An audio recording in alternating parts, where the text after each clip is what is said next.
I know that Pembroke will prevail. The pain. Time has lost its effect. Good evening, Miss Howcroft. How are you tonight? I need blood, Doctor. Warm, rich, vibrant blood.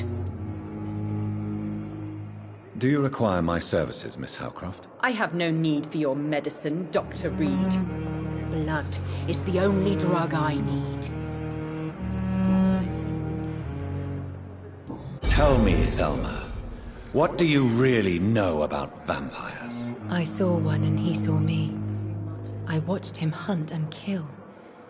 I saw his terrible wounds heal as his victim died. And then I knew I was saved. You mean you actually saw a vampire? Here in London? Yes. And it has been the answer to my pain. I must drink and kill to regenerate my decaying body. I am a vampire too. You have no idea what problems your claim could cause if heard by the wrong people, Miss Howcroft. You must stop this nonsense now. Why fear the truth? Strange things live in the dark, Dr. Reed. Strange and ancient beings that were here before this island even had a name. Tell me, Thelma, why do you feel so attached to Mr. Elwood? Why him? I'm not sure, Doctor. I think we have a bond of some sort. We've both suffered so much. He's the only mortal I find interesting. Do you plan to make him a vampire too? Of course not. How could I inflict my curse on anybody else? I'm not that cruel, Doctor. Would you say you and Mr. Elwood are romantically involved? No. No, Thomas is a delicate soul. Even though he disguises it. But I am not the woman he needs. No, for I am a vampire, Doctor.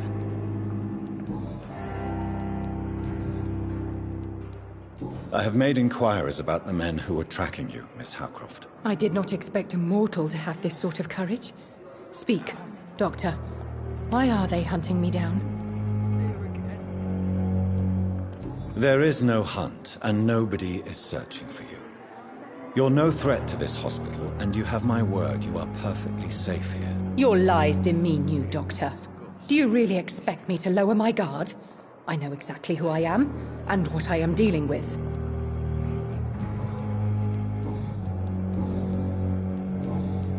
I'll leave you, Mistress of the Dark, to your nocturnal activities. Time has lost its effect on me, but the suffering continues. The pain. It's here again.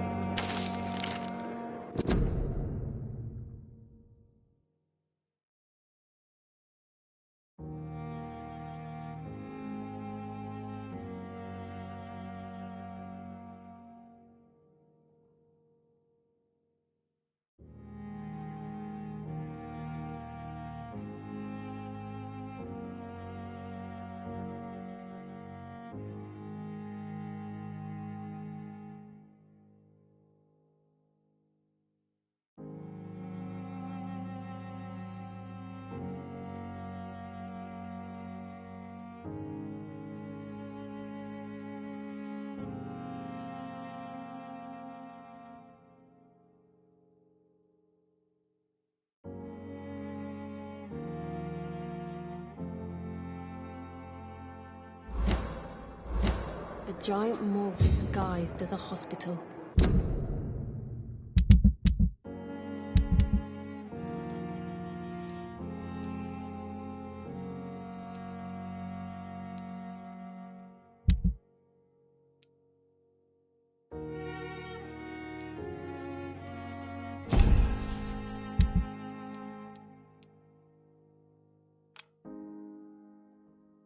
What's Pembroke nowadays?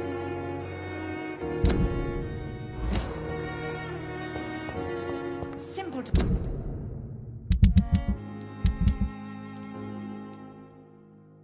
these now.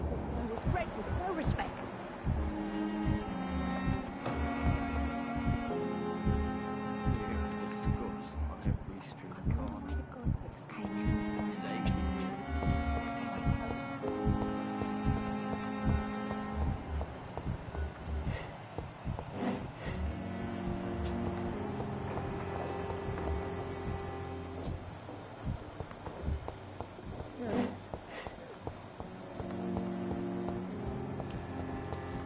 sorry you ended up on my plain and cold medical bench, sir. I understand you must be very angry.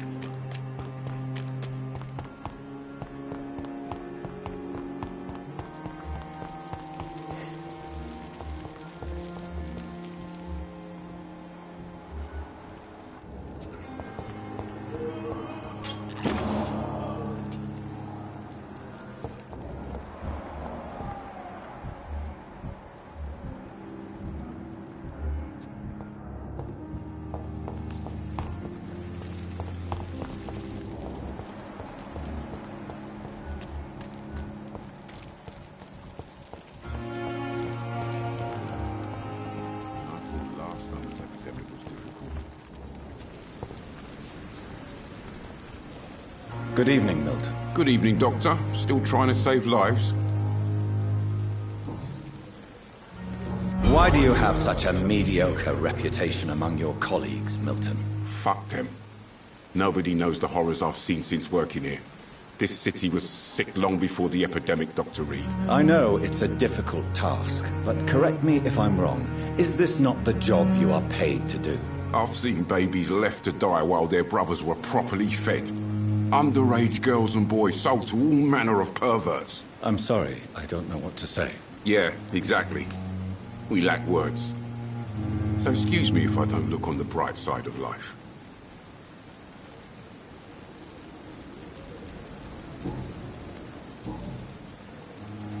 Tell me why you're extorting money from some of the patients here. If a patient wants a bed, he'll have to pay me a little fee. That's all. Where did you get the idea for such an immoral scam? Funny you should ask. The first time it was from a patient who bribed me to get a bed. It's only then I realized I could make a fortune. Do you know that Nurse Hawkins is thinking of leaving the hospital? That's not a surprise. We've talked about it already. Does it not bother you? Sometimes I think she may be right. We should run away while we can. Question is, where can we go? Where is it safe? I have some good news, Milton. What? The epidemic's over? I retrieved your wallet, with all the money and a certain picture. Well, yeah, Pippa Hawkins is my girl. So what? Is it the difference of skin colour that bothers you? Not at all, Milton. Good. Please, take this money anyway. To remind you to keep your mouth shut. Not everybody is as broad-minded as you, Dr. Reed.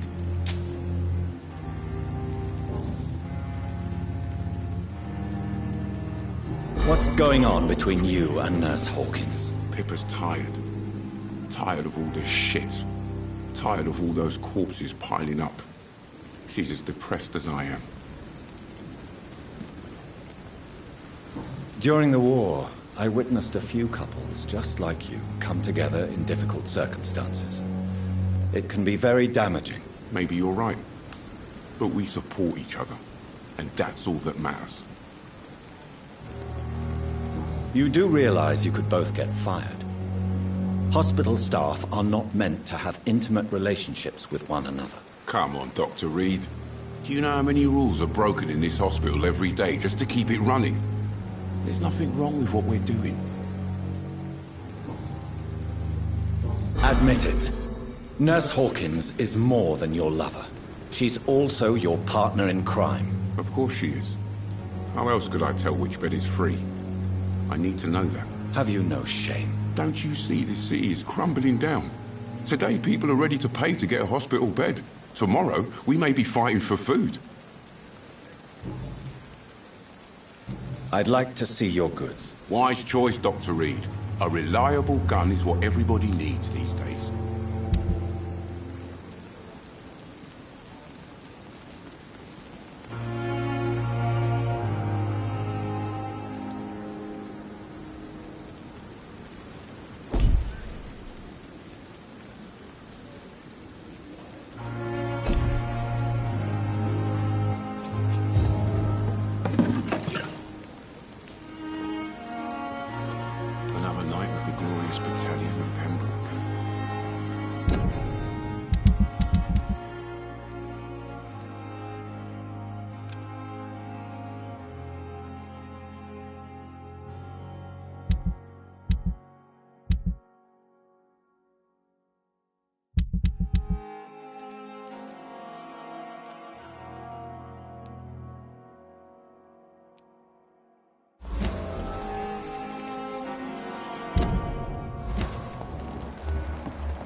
I'm quite busy right now, Dr. Reed. Tell me, Waverly, what do you think of Dr. Strickland's enthusiasm for his experimental research? Strickland is playing with his patients' lives for pride and glory. Now that, sir, is unethical. Are you thinking about something in particular? Harvey Fiddick needs delicate surgery. I believe we should stick to the usual procedure, but my young colleague obviously disagrees.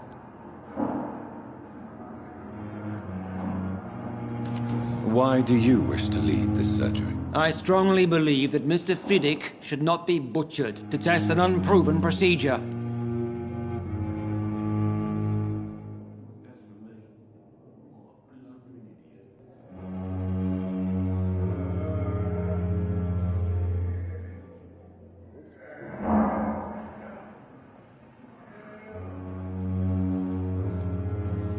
Other people may say that's too conservative a point of view. Conservative? And what are you going to say to Mr. Fiddick if he loses his arm because of the operation? Because that's what's going to happen if the surgery is a failure. And are you not afraid that your rivalry with Strickland may be blinding you? Rivalry? I guess you could call it that.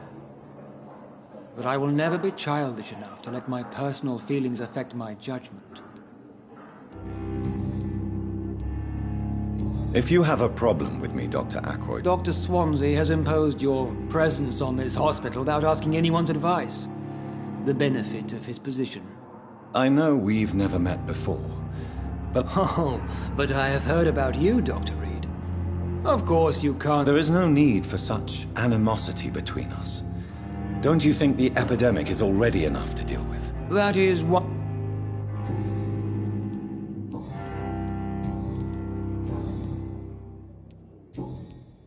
Thank you for your time. We'll talk later.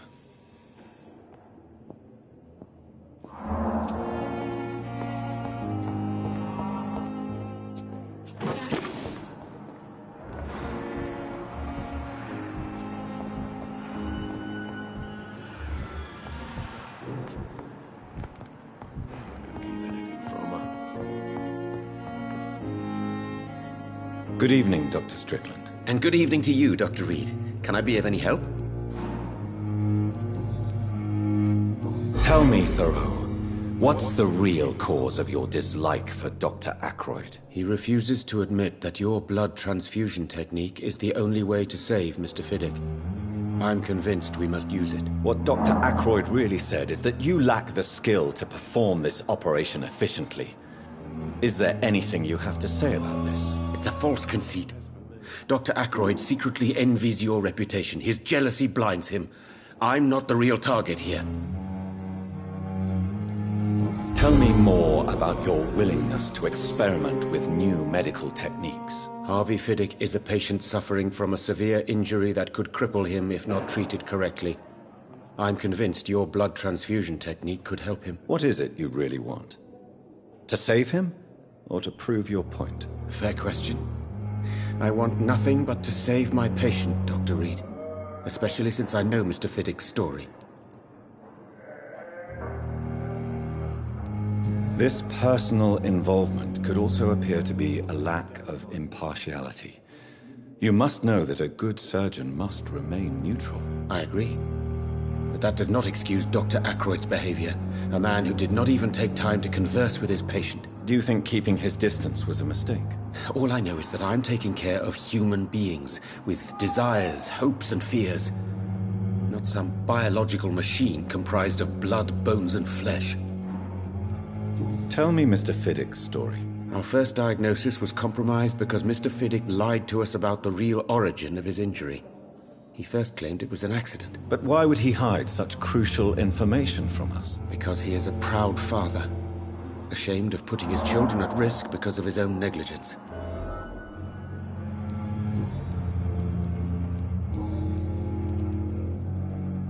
I located the shop, but it was vandalized, and the owner is missing.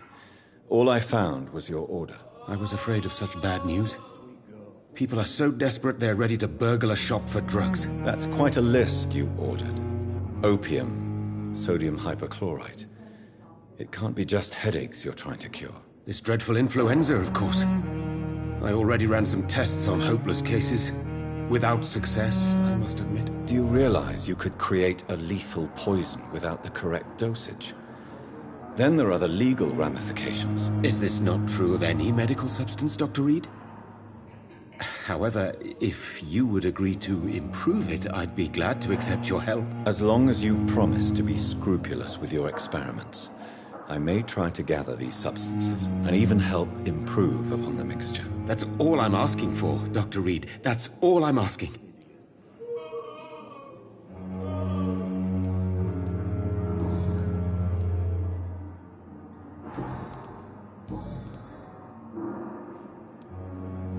I want to know about these secret tests you run, and if they can save people from this epidemic. Speak to me now, Thoreau. I know I may sound presumptuous, but I'm just following your steps, Dr. Reed. I'm casting away the shadows of ignorance by daring to face them. Self-confidence is essential in our line of work, my young colleague, but only if tempered with the correct amount of cynicism. But you never doubt yourself, Dr. Reed. I've read all your articles and books. You performed the most daring research during the war.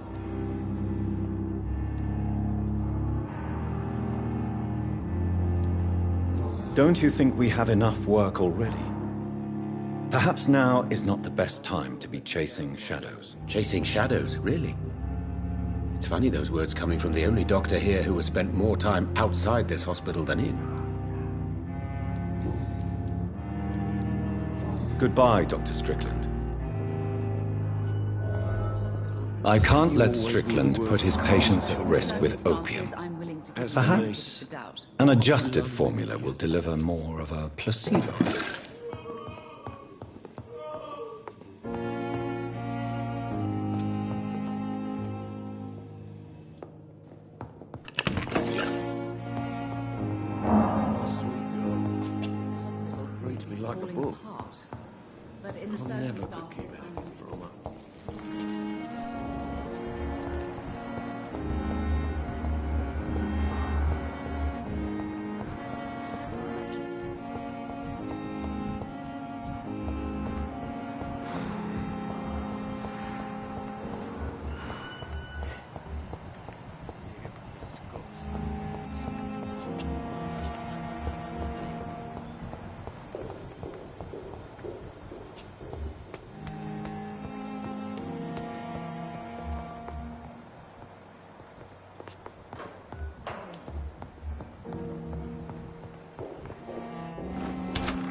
It's locked.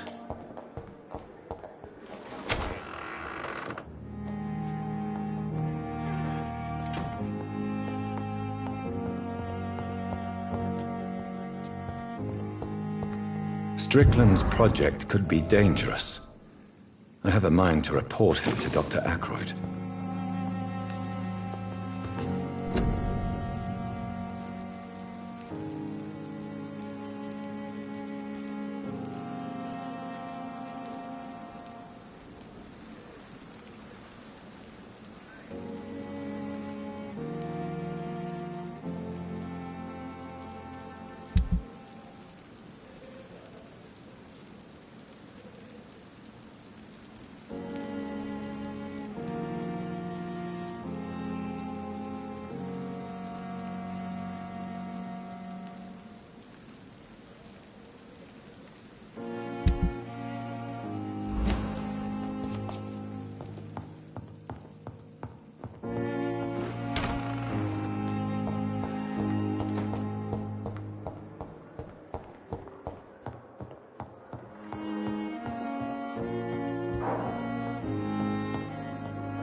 Not quite sure what they're into about.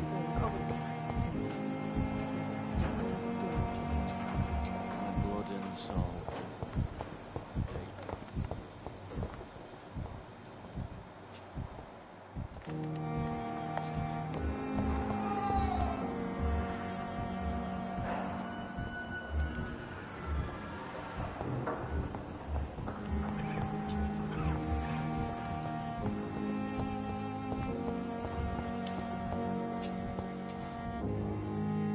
Good evening, Dr. Strickland. And good evening to you, Dr. Reed. Can I be of any help?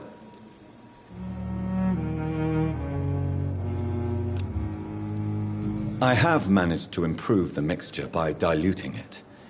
Have you ever heard of Sir Joseph Francis Olive? Or the placebo effect? No, I don't think so. Why? A placebo is a substance or procedure that has no actual physical effect. You made a placebo of my project. Why? Research has established that a placebo, as long as the subject believes in the effect, can provoke a positive physiological reaction. Really? That's fascinating. And you want me to, what, administer the placebo and see what occurs? Something like that, yes. Well, I'm a bit surprised, but I trust you, Dr. Reed. Please take the key to my cabinet and put this placebo there for future use.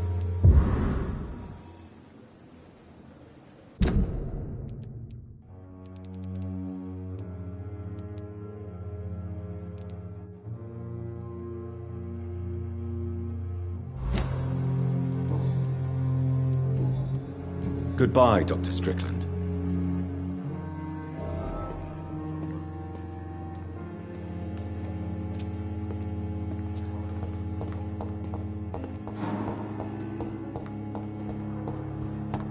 Time has lost its effect on me. The suffering continues.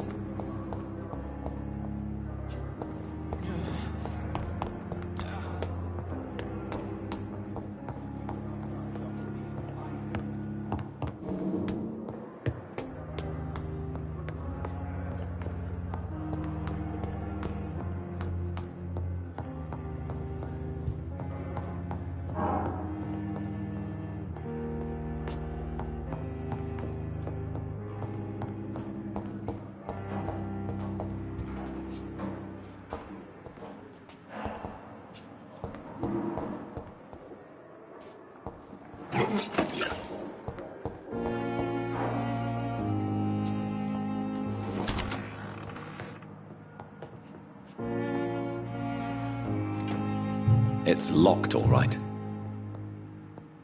At least Strickland can't kill anyone with this formula.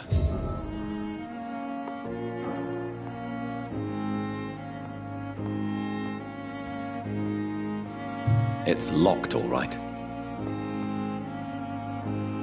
It's locked.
It's locked, all right.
boy likes a bit of fire.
See them fancy clothes? This one's a toff! It's a leech!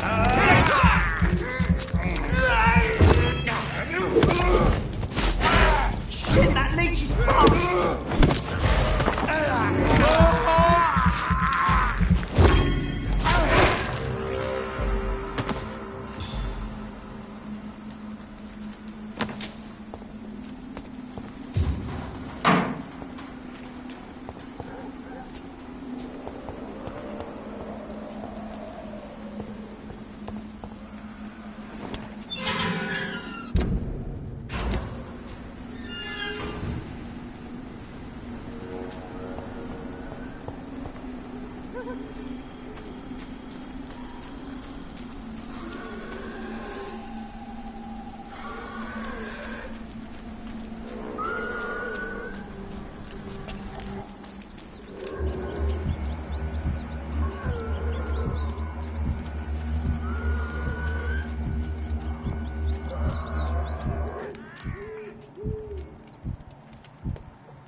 It's locked, all right.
Are you all right, miss? I don't know. Who were those people? They wanted to kill me. Why? They've lost their minds in the epidemic. They won't come back for now. You seem to know a lot about them, sir. I'm Dr. Jonathan Reed. I'm investigating this disease. I am Xiaoxun. Thank you so much for helping me, Mr. Reed. I must go to the cemetery now. Goodbye.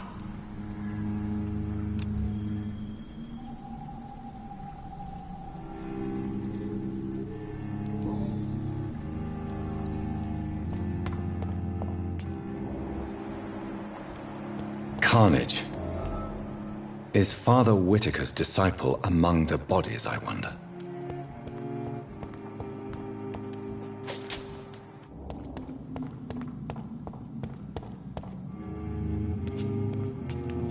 This man's far too old to be Samuel. No. By the look of his clothes, this man's a docker.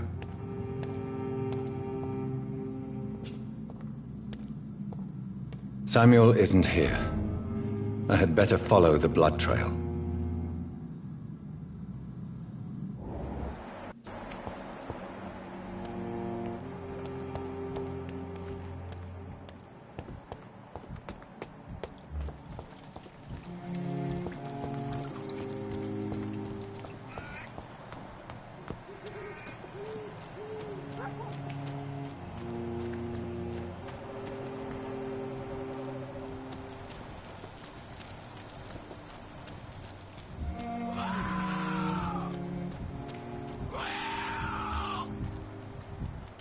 As I feared, Samuel no longer preaches the good word.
This is despicable.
Best stay back. Boys.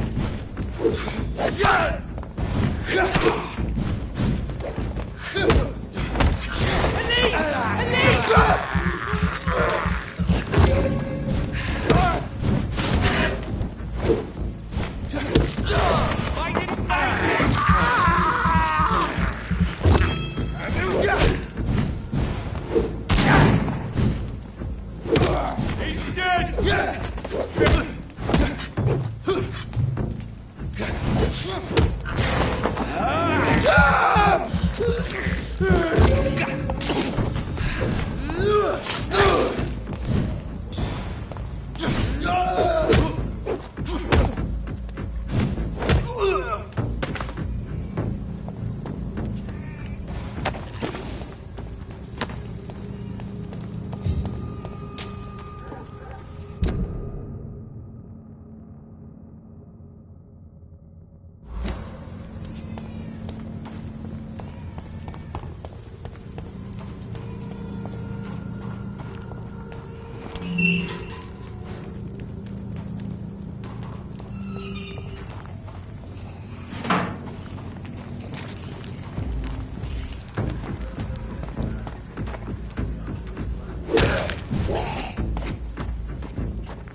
Hello, sir. Sorry to disturb you at this hour. I'm a doctor inquiring about the epidemic. May I come in? A doctor, you say? No, thank you. All right. I shan't insist. Goodbye for now, sir.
pay for peace of mind.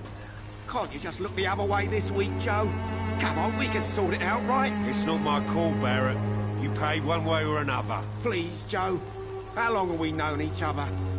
We even used to be neighbours, for Christ's sake. I'd prefer not to give you another beating, Barrett. Fancy buying something, sir? You never lose your focus, do you?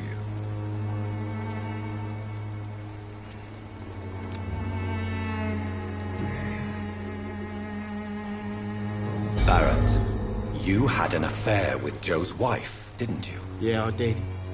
She's the only woman I loved. My first regret is that she stayed with Joe after Harry was born. The second is I never shed a tear when she died. Do you mean you're Harry's father? No one will ever know for sure. And it's better that way. And I don't believe I'd have been all that bad as a dad. Did you ever try talking to Joe? Never. But I suspected he knew everything, even without knowing it. And he decided to make me pay in his own way.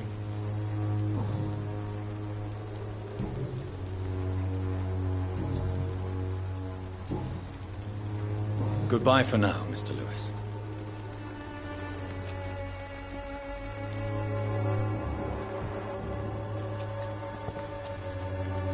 Cheap price, good quality. You again? Come on, take a look. What do you want this time?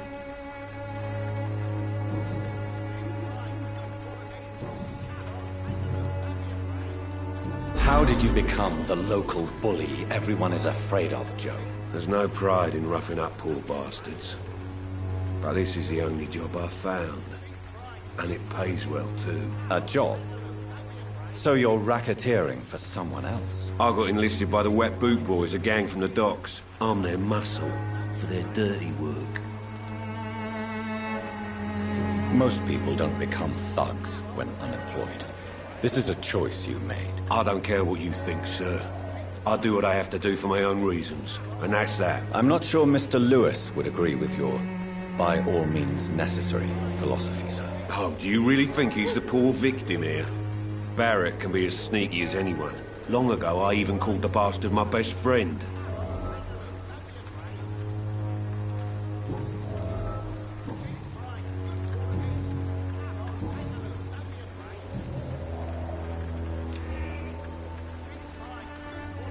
Goodbye, Mr. Peterson. Cheap price. Fancy buying something, sir? You never lose your focus, do you? Joe Peterson. He's the villain here, isn't he? But you seem to know each other. I'd known Joe for years. I saw him box once or twice. He was a friend then. But these days, he's just another thug. What can you tell me about Mr. Peterson? Besides his behavior toward you, obviously. Colossus Joe was a decent boxer, good one even. But after his wife passed away, he found every excuse to stop training. Just wanted to pick fights with everyone.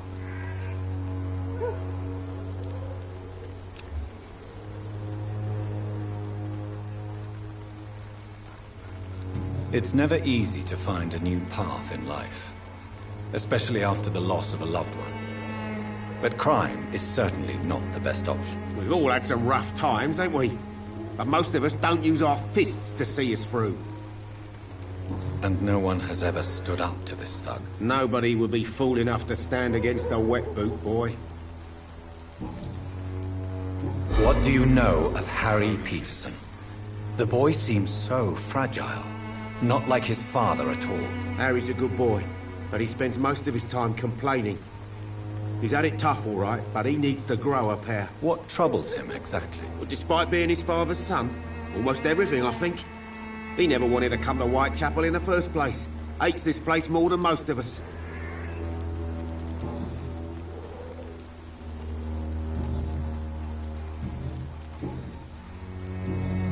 Goodbye for now, Mr. Lewis.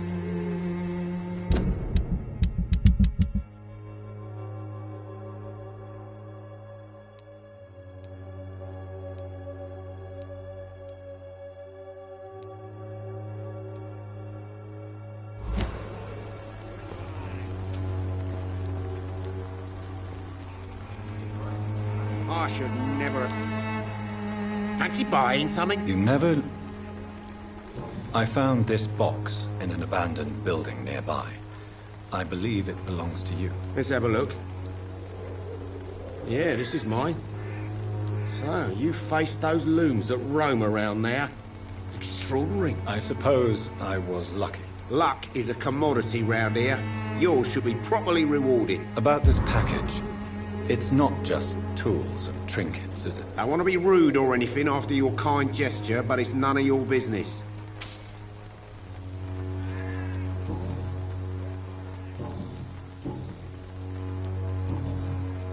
Goodbye for now.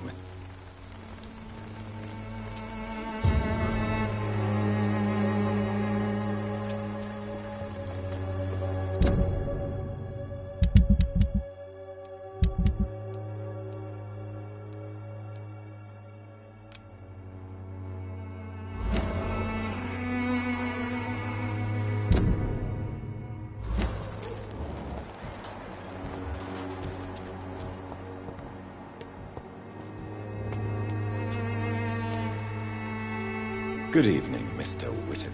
It's Father Whitaker, my son.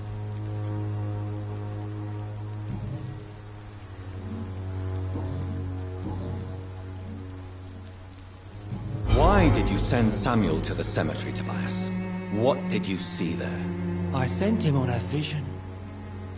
A dream of a dreadful and laughing queen covered with blood, sleeping with the dead and feeding on the fear of the dying. A laughing queen dressed in blood.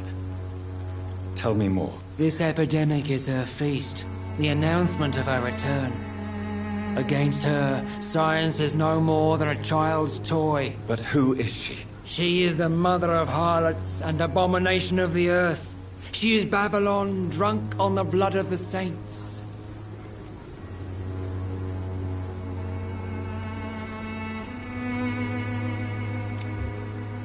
Tobias Whitaker, confess why you burnt those people alive. I have done what no one was ready to do.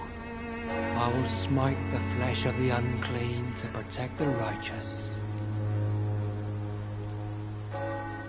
You are just another heartless murderer, exploiting the epidemic to kill with impunity. No! No. The only way to contain the spread is to strike at the source itself. The proliferating sick. You're not the savior of London. You're just a glorified sadist. I take no pleasure in this awful cleansing, Dr. Reed. I am only driven by the thousands of innocents I save each night.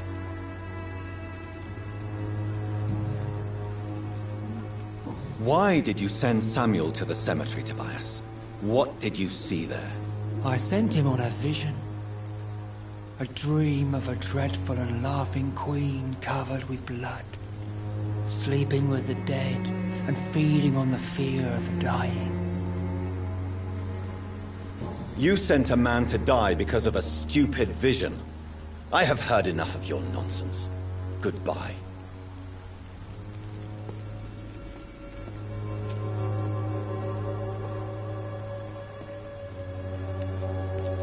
The walls of your home will not protect you. For there is no... Good evening, Mr. Whitaker. It's Father Whitaker, my... I have found Samuel, your disciple. I am afraid I have bad news. I already expected the worst. He should already have come back. He is dead, isn't he? Yes, he is now. The epidemic took him. Samuel steadily made donations to our cause. He would have rewarded you himself if you'd found me in that awful cemetery. Please accept this money. I have heard enough for tonight.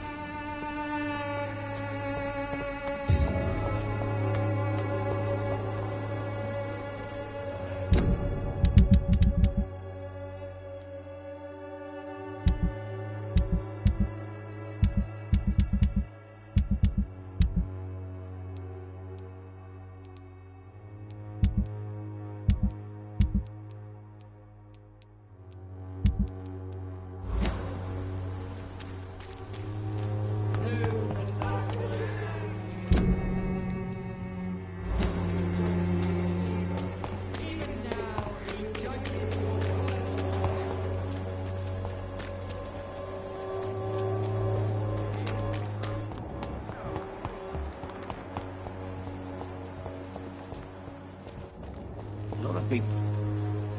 Good evening, sir. Do you remember me? If you're here for a reward, you'll be sorely disappointed. But I'll gladly shake the hand of a fellow countryman. I'm not here for a bounty. I'm a doctor.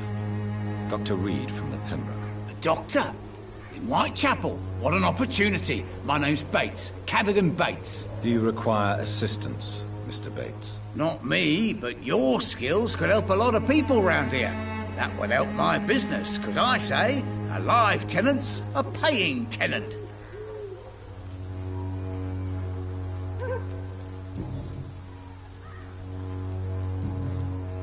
Since I took an oath to help people, can I be of assistance? Well, seen better days, that's for sure. But it was bound to happen with all these refugees about. Infecting you is probably the last thing on these people's minds. Take this, in any case. What? You give me this for free? Don't have a clue about this place, do you? It's unusual to see someone so happy around here, especially considering the current situation. Why should I be sad now? There've always been wars, disease, tragedy. There always will be. That's an unusual way of seeing things in these trying times. I don't see why I should shed a tear for another man's woes. I'm healthy, and I intend to stay so. What is your business, exactly? I offer fair lodgings for a modest price to the poor and weary of Whitechapel. I see. And what about those who cannot pay? Well, deals can be done, if you know what I mean. Money's not the only currency. After all, I'm not immune to a pretty face.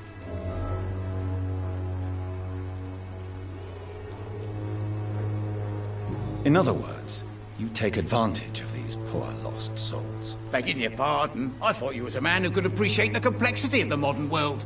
Things ain't just black and white, you know. What help could I possibly be to your business? That's simple. I already get good money from all those fleeing the war. Can you imagine what they'd be willing to pay if I could offer medical assistance too? Mr. Bates, do not make me regret saving your life in this quarantine zone. I understand, Dr. Reed, you're from a good family. Don't want to get your hands dirty. That's fine. I'll be happy to act as your middleman.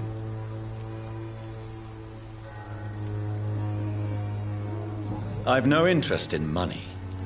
Perhaps one night I will visit you and take what I require. If that should happen, there will be no need for a middleman. So it's a no, then. That's too bad.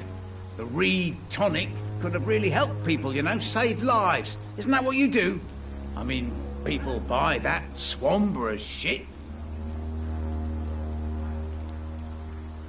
Tell me, what's your honest opinion of the increasing violence in London? People are just beginning to discover what we've always known. This city's rotten to the core. They just took their bloody time to wake up and notice it. What do you mean? People are acting like the violence is news. But it's always been savage down here. It just bubbles to the surface every now and again.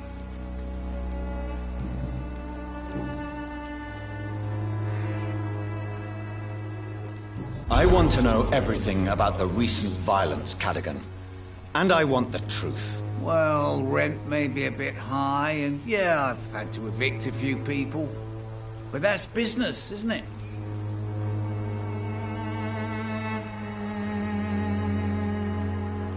Take this as my final warning.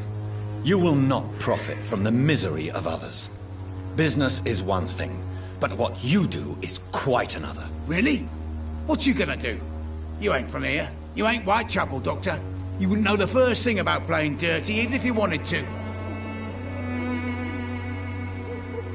You seem to have recovered well since your attack. Do you ever think about what happened to you? Not much. It was a fucking nightmare. Savages, absolute bloody savages, their appearance. Jesus. It made me want to puke. You'd better not come back here. I won't be around next time to save you.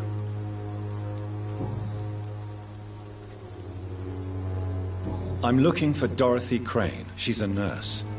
What can you tell me about her? Dorothy Crane, bless her soul. I really should thank her someday. Tell me truthfully, why are you so thankful? By keeping my tenants alive, she's making me a rich man. Every month they live, it's more coin in my pocket. Has she treated you? No. When I need a checkup, I'd go to a bloody doctor, not some back alley clinic full of sick foreigners.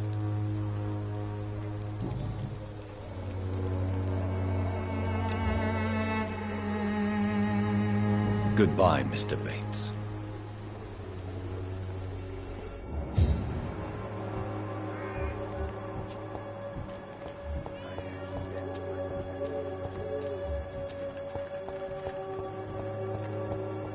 When science fails you,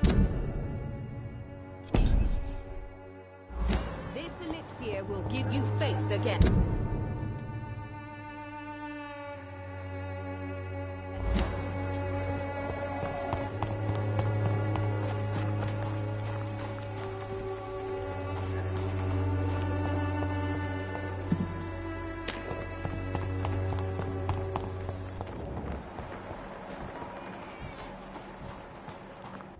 I cannot enter.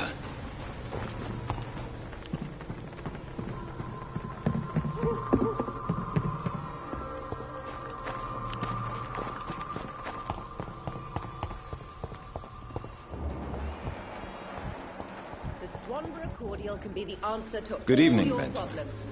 Can I help you? I'm afraid not, Mr. Reed.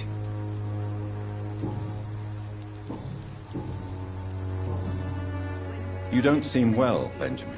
Do you need any help? I always feel ill, sir. It's like I'm never right. I can try to help your body heal, sir. But you must stop destroying it. The war destroyed me, Doctor.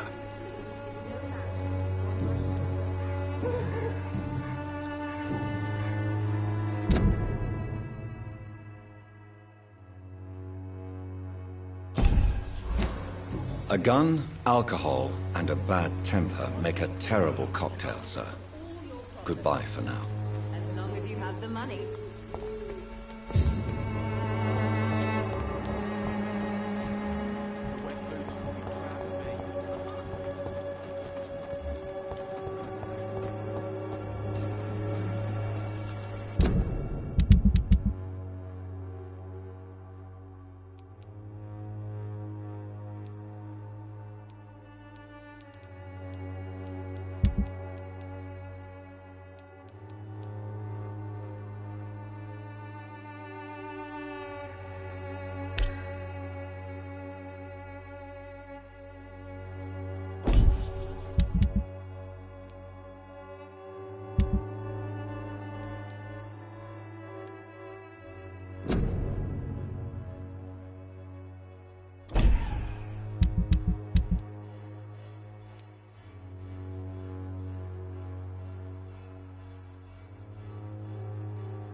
Mr. Petrescu, just 1 minute, please. You again. Go away. Sir, wait. Stop this nonsense. I know Nurse Crane is here. Shall we speak man to man, you and I? All right. Speak up. Don't you see we're on the same side? We fight to help the poor, sick, and abandoned. I'm nothing like you, Mr. Doctor. Yes, you are. You too believe in providing medical care without charge. You know what we have to sacrifice to make the world a better place. I have to admit your words have conviction. All right, I'll let you see Dorothea. Don't make me regret this, though.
It's locked.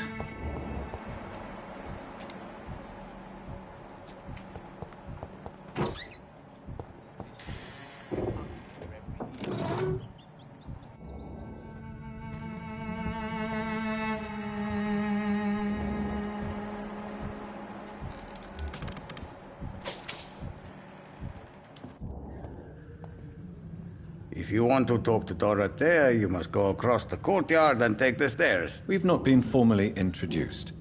May I ask your name and occupation, sir? I am Darius Petrescu. I'm here to keep snitches and spies away from Dorothea. And I also run this little print shop. So Dorothy's real name is not Crane? Like myself and many people in this area, Dorothea is from occupied Romania. That's all you need to know. She seems important to the community. More than you can imagine. The West End does not want to hear of Whitechapel's misery. Dorothea is one of the few doing something about it. Tell me everything you know about Camellia, the mute florist. I do not believe in the afterlife, Doctor, but I'm almost convinced Camellia is an angel. She volunteered to give out our medical leaflets. Are you not worried for her safety? She is as brave as she is tough, and clever, too. If only I had met her when I was younger. Are you in love with Camellia, Mr. Petrescu? Don't be stupid. If I had met her when I was younger, we could have won our revolution. Who is she, really? Do you know where she's from? She's not from around here, that's all we know. Camellia is not even her name. It's her favorite flower. You say she has no close family? Well, there's that awful poet who constantly follows her around like a lost puppy. A good man for sure, but a very poor writer.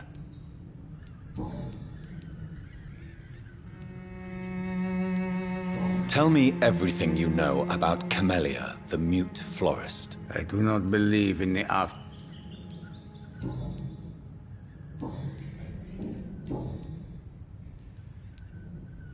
Do you have any family left, Mr. Petrescu?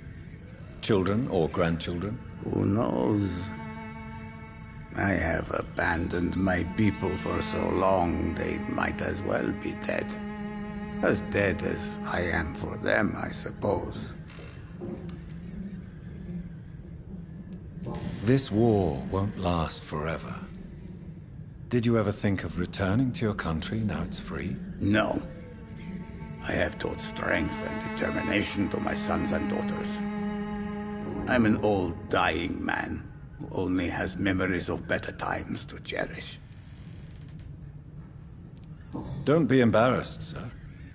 If you must know, my own father disappeared many years ago, and I forgave him. It's quite awkward to talk about our families like this, but thank you, Dr. Reed. I appreciate your trust. I know you fought for your country when it was occupied, Darius. Tell me more about it. I know my days are numbered, and I know I won't see my homeland again. But I fought for Romania all my life, and I will until my last breath. But Romania escaped the grasp of the Austro-Hungarian Empire. It's a free country again. But it's not the country I fought for. My homeland is not appeased, Doctor. And I still see a dark future ahead for my people.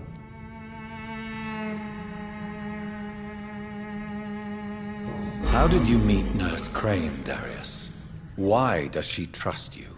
I'm her oldest friend in England. Dorothea and I share many ideas about this country and about the country we left. You mean occupied Romania, don't you? Even if not directly, I fought against your enemies. Really? Then perhaps you have more in common with Dorothea than meets the eye, Dr. Reed.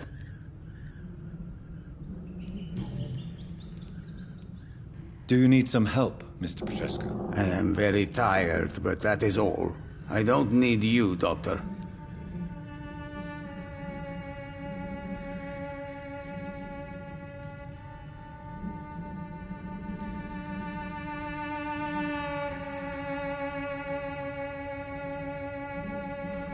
Well, I think you do. Take this, and you'll feel better. Free drugs from an English doctor. It must be my lucky day.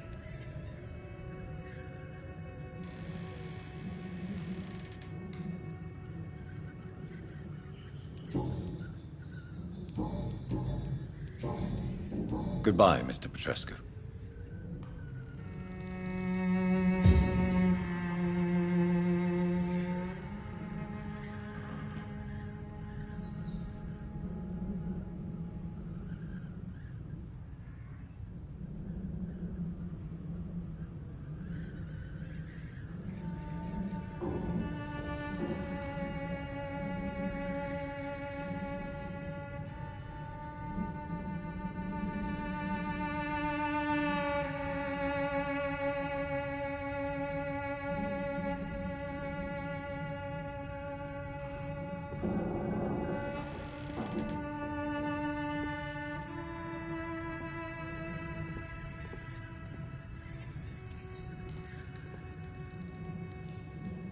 People are talking about this Colossus. Perhaps I should look into it.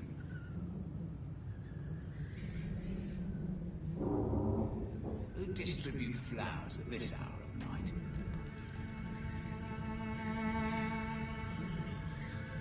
Maybe it's time to see if this Christina is still working nearby.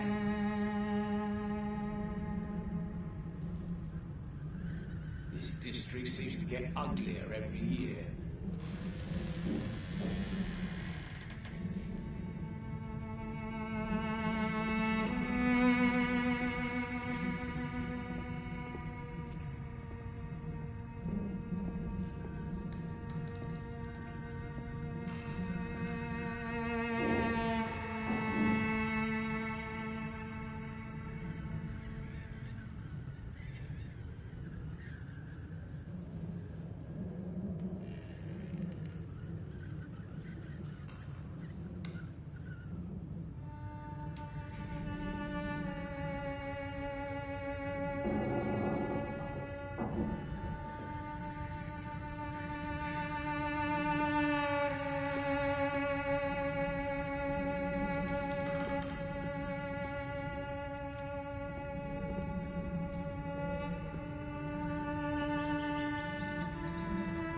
It's time to see if this Christina is still working nearby.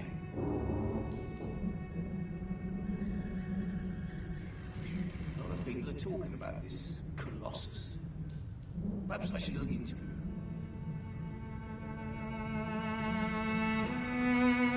Who distribute flowers at this hour of night?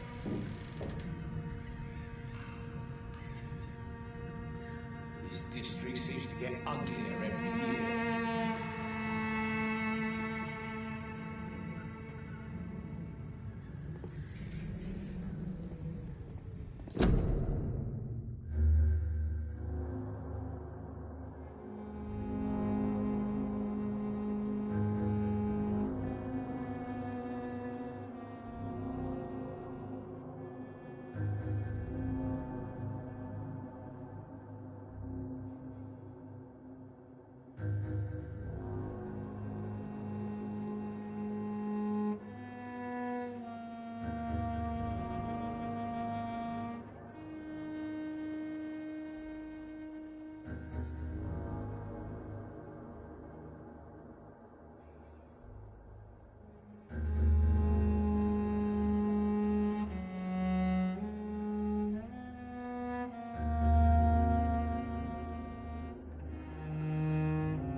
What do we have here, nurse? Patient Razvan Vasily. High fever running on 3 days.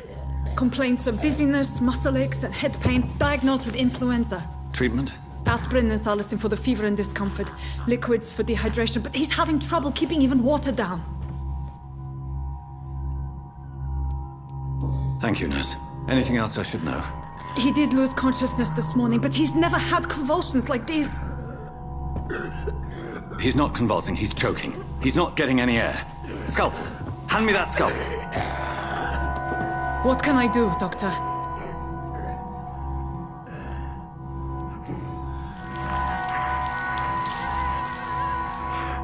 I need to perform a tracheostomy. Short pipe. That rubber tube will do. We're going to cut a passage for air through the neck. Yes, Doctor. He's breathing again, but he's coughing up blood. Internal hemorrhaging. I need to make another incision into the chest cavity to drain the fluids from the lung. Prepare another tube. A thoracostomy? Doctor, we've nothing to fight the infection. We need an aseptic environment. Right then, Nurse Crane. What do you suggest we do? I've no idea. I'm not the doctor. Time is of the essence. We need to perform a thoracic drain. Yes, Doctor.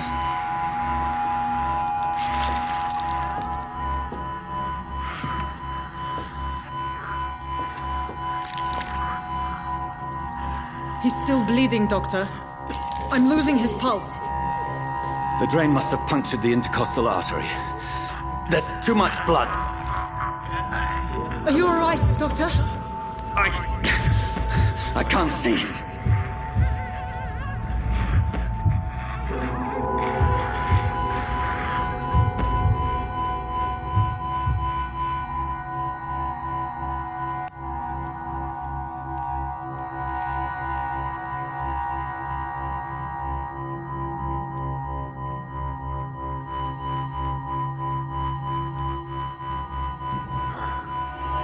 I must first suture the artery. Find the wound. The source of the blood. Needle and thread, Doctor. Good. The stitches are holding. How's he doing? We're losing him. We've lost his pulse. He's dying, Doctor.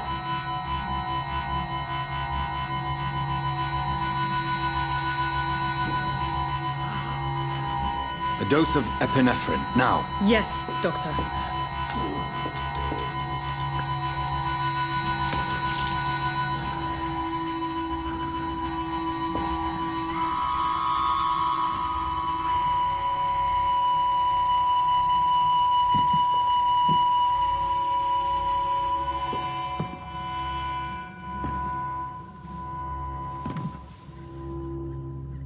We've lost the pulse. He's gone, Doctor. Nurse, we did everything we could. Truly? Everything you could? Is that how you'll report this in your log? Is this how the war went? Piling up one poor corpse beside the next?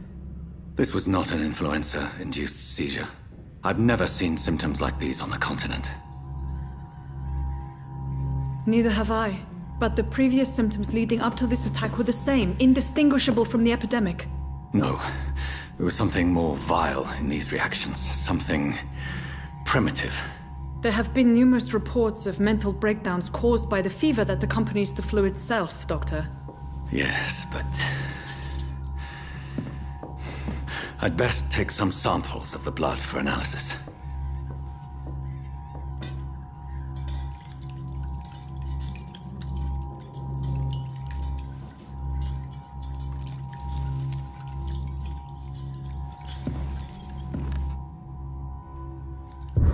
You're here to test my bedside manners.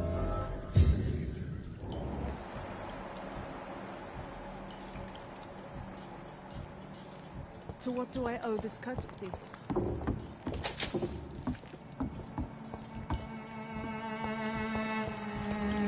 I suspect it was more than intuition alone that led you to us. So, how might I be of service, Dr. Reed?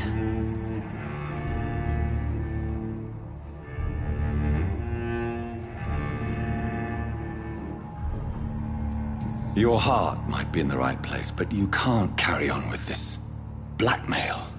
For God's sake, Dorothy, it's extortion. It's a serious crime. Doctor, you think your warnings scare me? I've stolen and plied, blackmailed and lied, but what else am I to do? I'm all these people have. But why Lady Ashbury? Why her, of all people? She's pristine and proper, all right. But that she-wolf in sheep's clothing murders the poor for sport. I have her where she belongs, and I'll milk her for all she's got.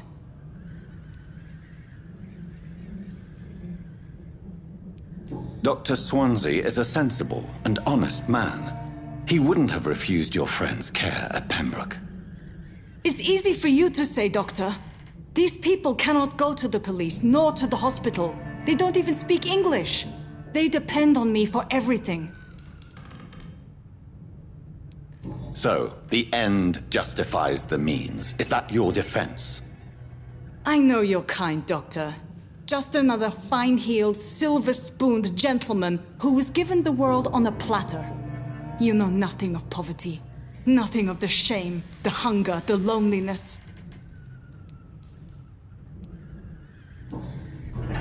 You've convinced me of the sincerity of your actions and their noble justifications. But all the same, blackmail is a crime, and it will stop, Nurse Crane. So, are you going to turn me over to the authorities?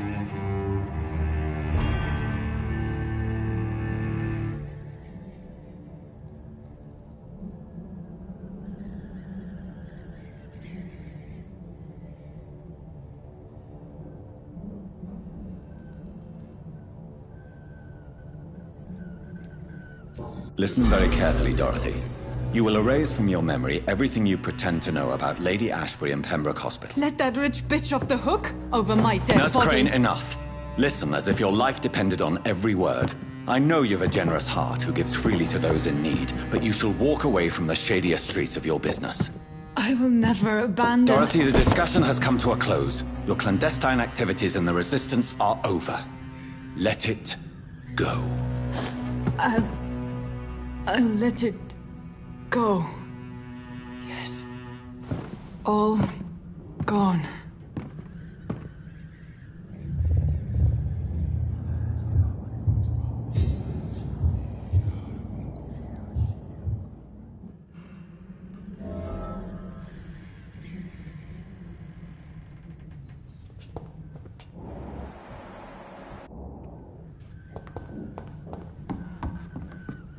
It's locked, all right.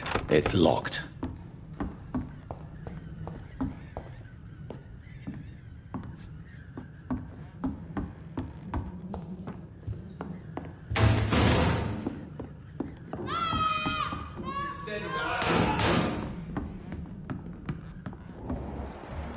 Oh, this one stinks already. Elite! Watch yourselves! This one of them! That's gotta hurt! Murdering bastard! Oh, Christ!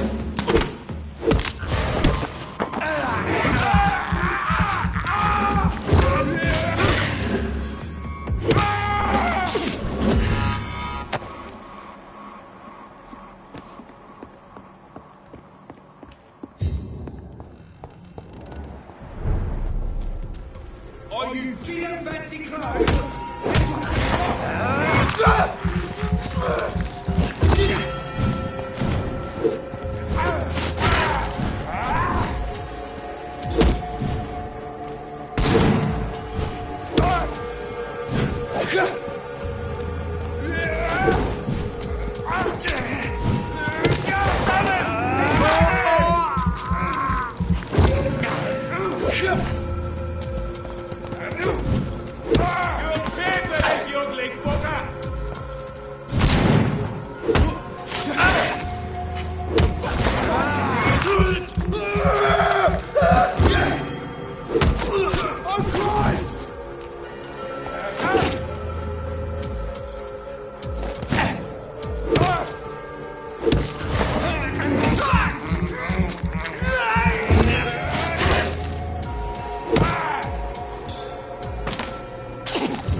Its effectiveness has been proven by many.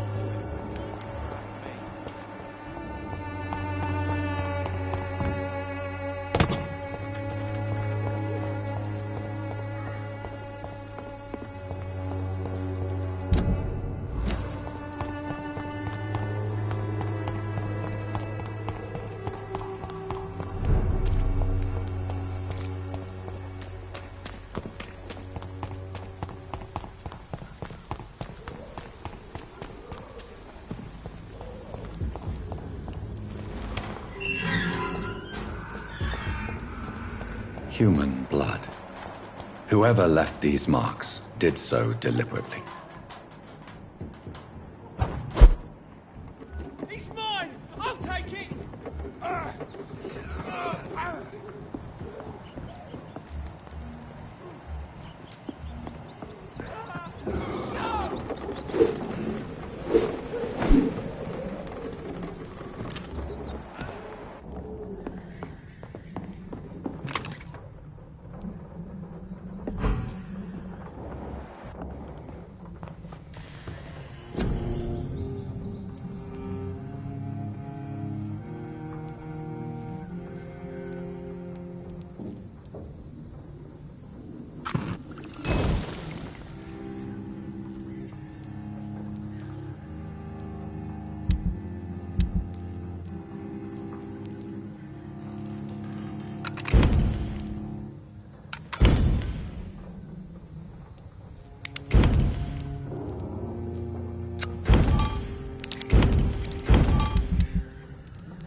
Kill it, boy! There's one of them. Burn it, boy!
Hello again, Mr. Thatcher. Do you feel any better now? Yes. This neighborhood may stink of dog shit and reek of piss, but to me it smells like the purest mountain air. Mr. Thatcher, do you have a job? No. Since I came back from the war, I spent most of my time and energy just trying to forget. I understand what you mean. I was a soldier too. No. Nobody can truly understand what I've gone through. Why were you locked in that sewer? What happened? I went by the canal after an argument with a friend.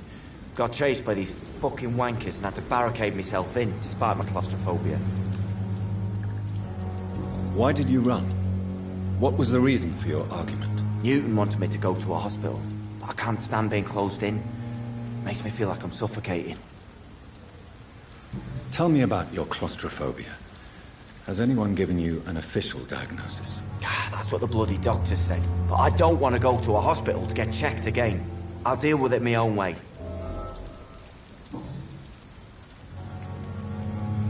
Oswald, why did you not go to the Pembroke Hospital to seek medical help? I don't trust doctors. All they care about was their careers and processes. I won't be locked in any room again by anyone. Your fear of being trapped is not going to go away by itself. You need professional help. I've seen enough butchers in white coats to last a lifetime. Hospitals reek of chemicals and death. What I need is fresh air.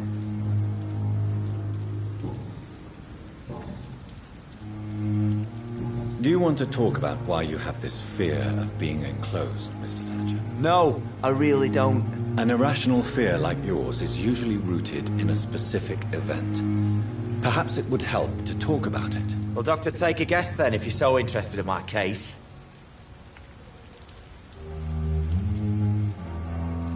Perhaps you were trapped or locked in somewhere as a child. The horror of war could have brought this memory back to the surface. Are you joking? I grew up on a farm, had a bloody fantastic childhood.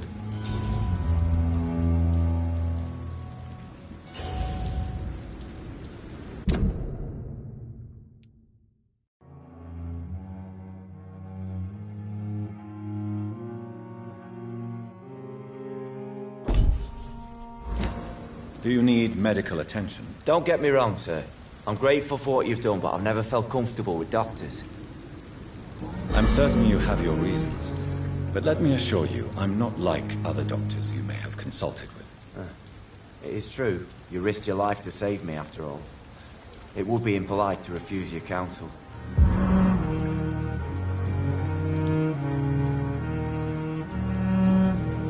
Goodbye, Mr. Thatcher. Try to take care of yourself.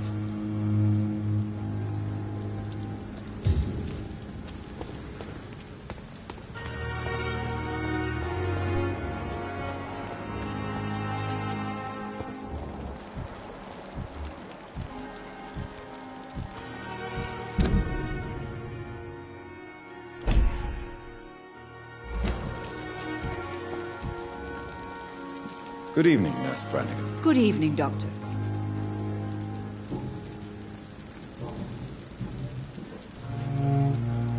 According to the report I read, your unprofessional conduct put a patient in danger, Gwyneth. That's not true.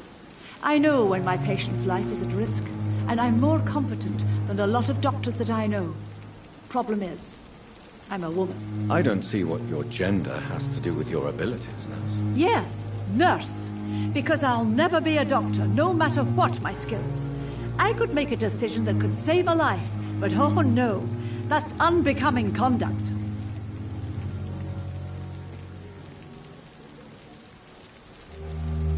I understand your frustration. During the war, I saw the skill and courage of the nurses on duty. But this is neither the time nor the place to start a revolution. To have the right to study shouldn't be determined by sex, skin, or wealth. That's all I'm saying. Goodbye, nurse. Call me if you need assistance.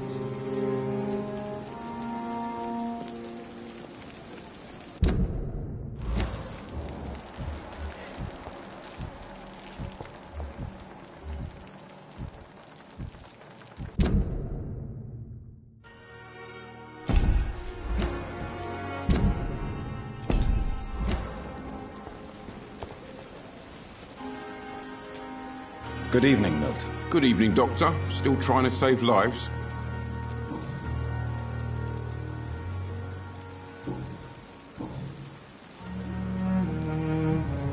Goodbye, Milton.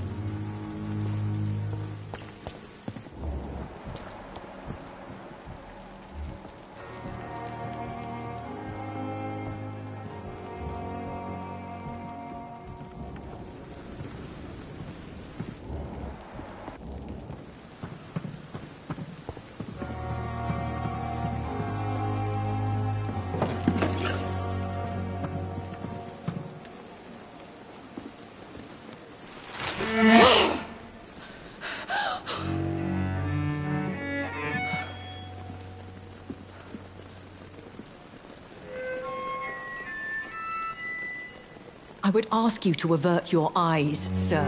Or did you not know it was rude to stare? I knew it. Speak up, Dr. Reed. I like a man who speaks his mind.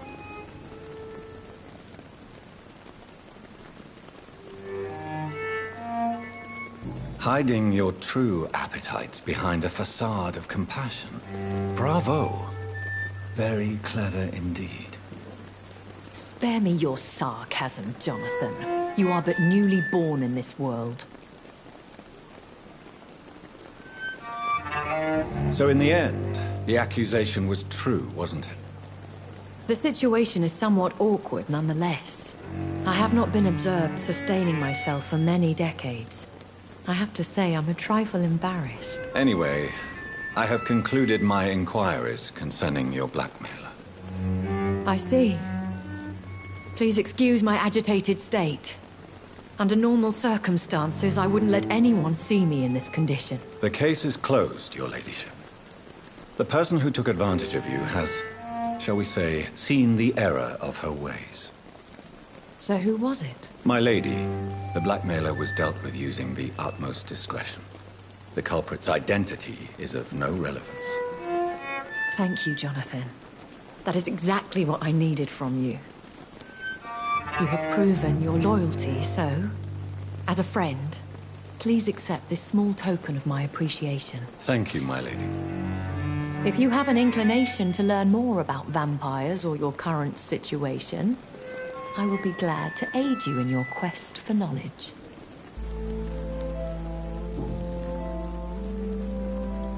Why does Dr. Swansea allow you to feed on the patients of the hospital? Dr. Swansea is a good and compassionate man.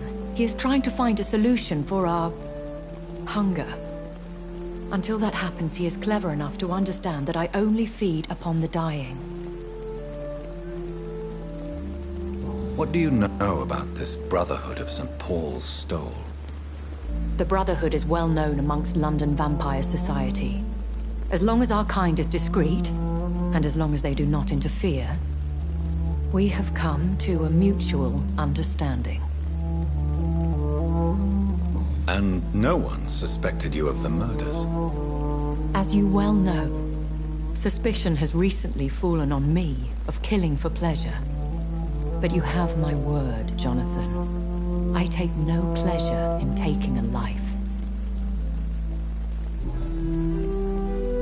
I know this is beyond the pale, but may I inquire your age? Really? And I thought you were gentlemen. If you must know, I'm 27. I've been 27 for a long time now, and 27 I shall remain. Very well. But I believe there is more to this than you are saying. A lady has to have some secrets. And who bestowed upon you this eternal youth? My maker.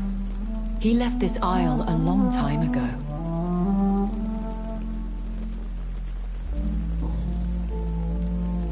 Why did you save me in the canning factory?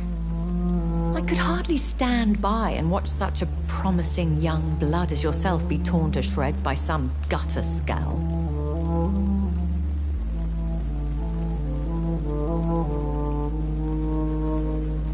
William Bishop wasn't the vampire that created me then? No, Jonathan. Whatever their strength and demeanor, scowls are the progeny of careless vampires. It cannot be the other way round. What type of vampire is a Scar? Not a true vampire. The deformed offspring of lesser vampires. It is a shame these creatures run wild, slaves to their baser instincts.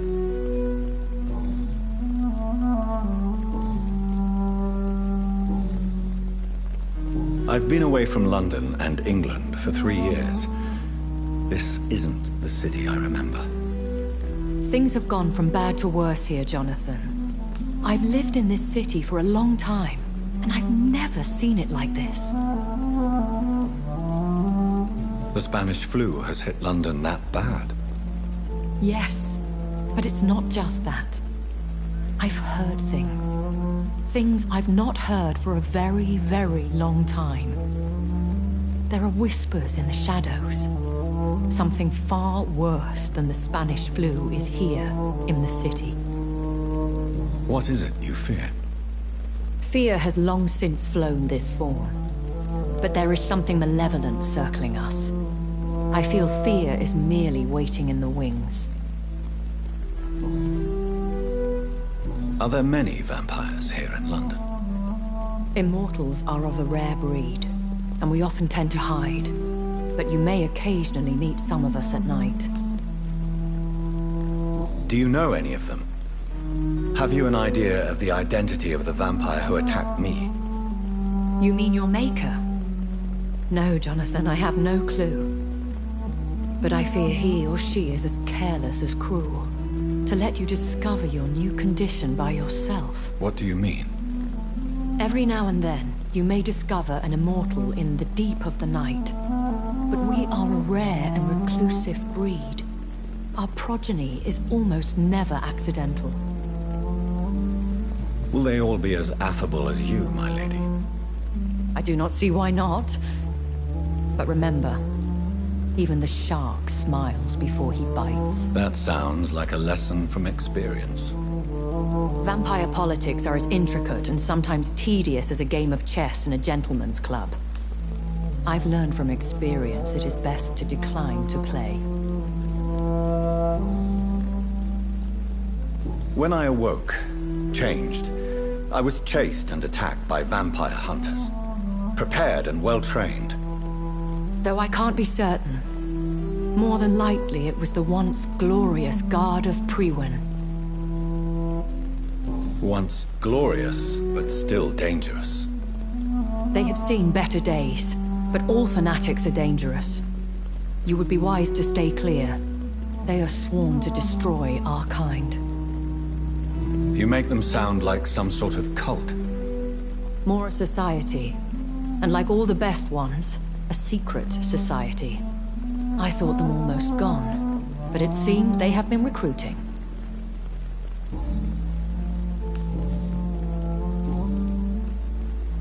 I've been hearing a voice talking in my head. Is this some kind of insanity? It feels like the voice of the vampire that created me. Hush. Tell no one this. It would be unwise to talk of such things amongst British immortals. Speak no more of your maker. How could this cause offense? Only the powerful immortals can mentally call to their progeny. No vampire or hunter will sleep easy, knowing that an unidentified elder is stalking the streets of London. Excuse my forwardness, but... are you my maker? Me? Goodness, no. Only a foolish immortal would create a progeny without taking precaution, and I'm no fool.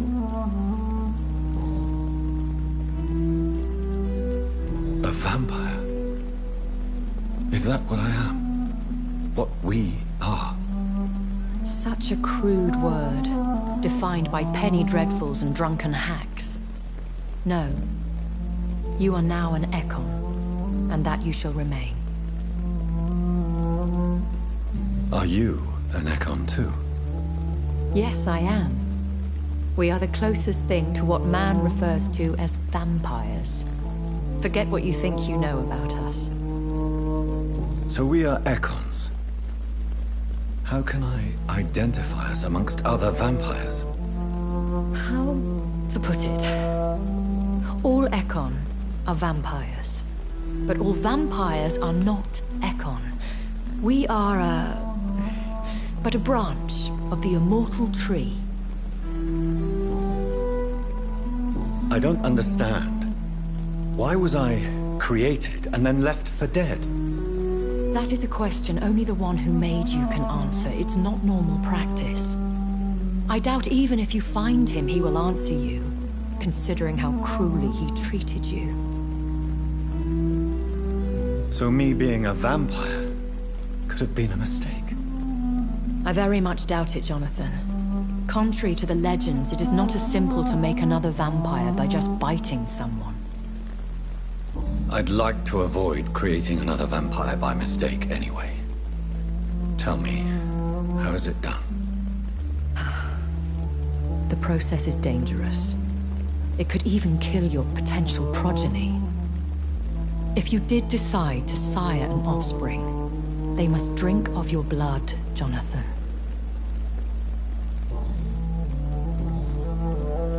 I bid you farewell, for now, my lady. I must quickly analyze the blood I took from Nurse Crane's patient.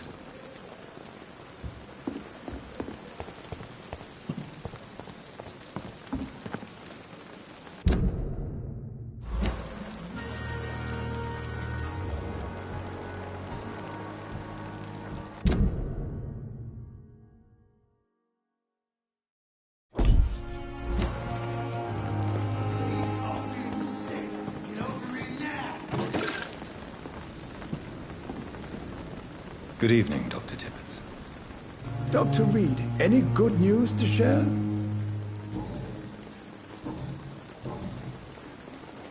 You're exhausting yourself, Corcoran. Maybe you should think about preserving your strength.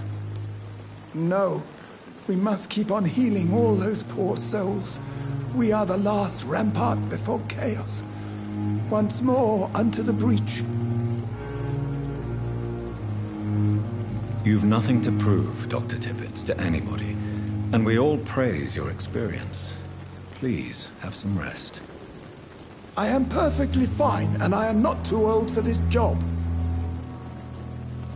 Nurse Brannigan has been recently accused of neglecting her professional duties. Tell me what you really think about it. This kind of protest is nothing but elitist bullshit. I trust Nurse Brannigan with my life. She has what it takes to be a great doctor. Do you really think she could be the next Elizabeth Blackwell? Believe me, Dr. Reed, a time will come when skill and skill alone will determine who can be a physician and who cannot.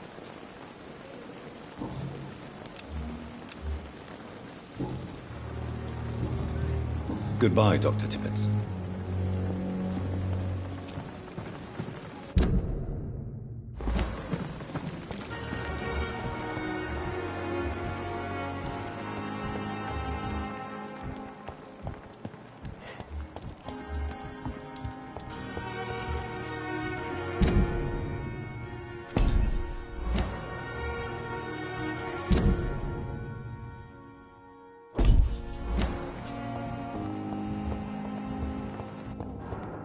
So many deaths. And not of my own. Good evening, Mr. Elwood. Evening, Dr. Reed. Why do you feel responsible for the injury, Thomas? What really happened? I wasn't disfigured by any German shells. It happened during my leave. It was an accident. Why lie about it? Come on. It's one thing to come back disfigured by the Germans, and it's another to get injured in an accident that could have happened to anybody.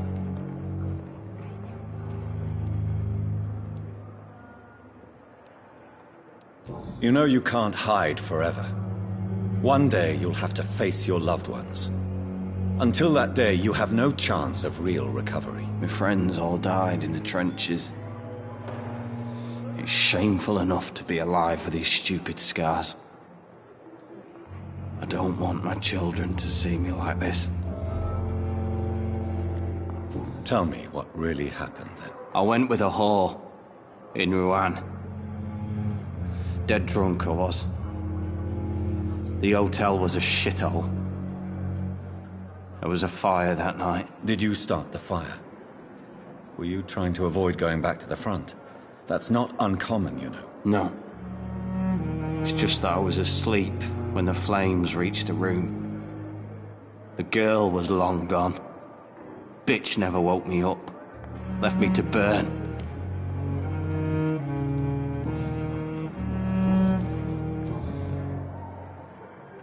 You told me before you don't want your children to see you like this.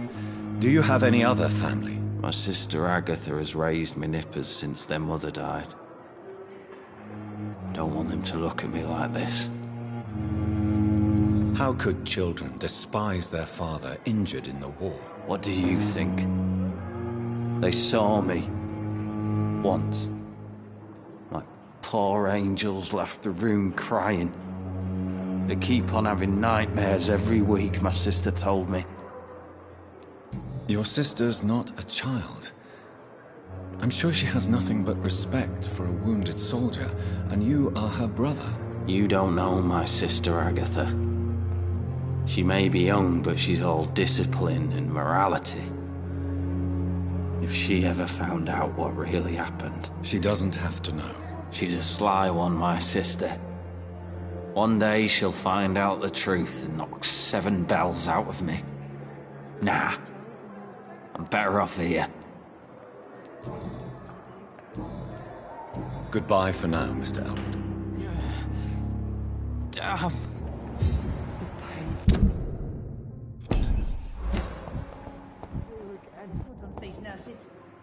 Hello again, Dr. Reed. I feel better already. Can I go soon?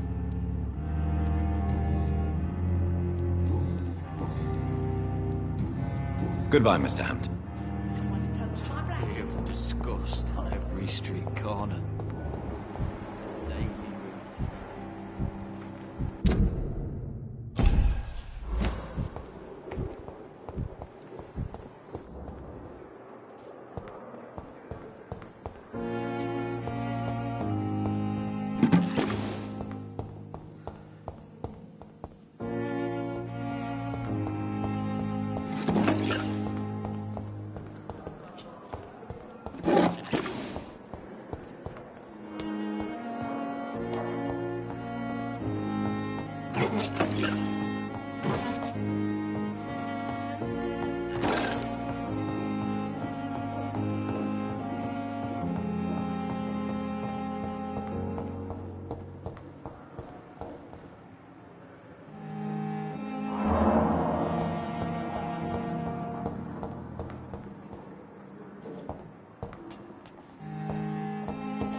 Razvan Vasily was infected by Spanish flu, but also has the highly unstable blood of the Scowls.